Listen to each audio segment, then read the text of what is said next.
Arrested in this case remains in custody this morning, and right now here in our studio we are joined live with former prosecutor and current criminal defense attorney Leland Holbert. He's talking more about how this criminal case will play out.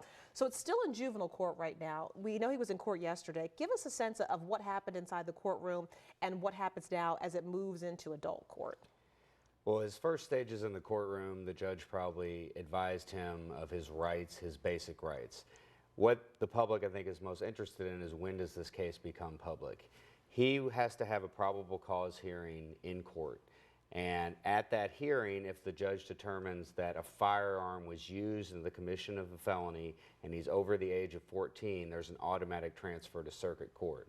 At that time, a bond will then be set after probable cause finding, and then he will go to the grand jury like any other adult. And then once he is indicted and arraigned in circuit court, the case becomes public. He's treated like any other adult, other than he will be in the Department of Juvenile Justice rather than an adult jail until he's 18. So talk to me too, with a case like this, the emotional toll that it has, the amount of victims that you have. As a prosecutor, is this the kind of case that you're looking to make a plea deal with or to have this not play out in a trial? It depends. You know, as a former prosecutor, I think that they're going to be under a lot of pressure to not probably make a plea deal, to seek the maximum, because I think in the public's eyes and really the eyes of Kentucky law, there's no worse crime.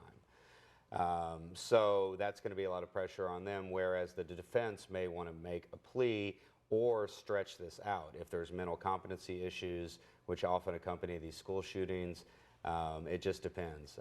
Both sides will be working. You know, the prosecution will be working for the public and the public's interest, and the defense will be working best for the defendant. So I could foresee a plea at some point. I wouldn't expect it anytime soon. All right, thank you very much. Former prosecutor, current criminal defense attorney Leland Holbert, giving us some insight on how this case will continue to play out through the courts. Well, Kentucky Governor Matt Bevin is addressing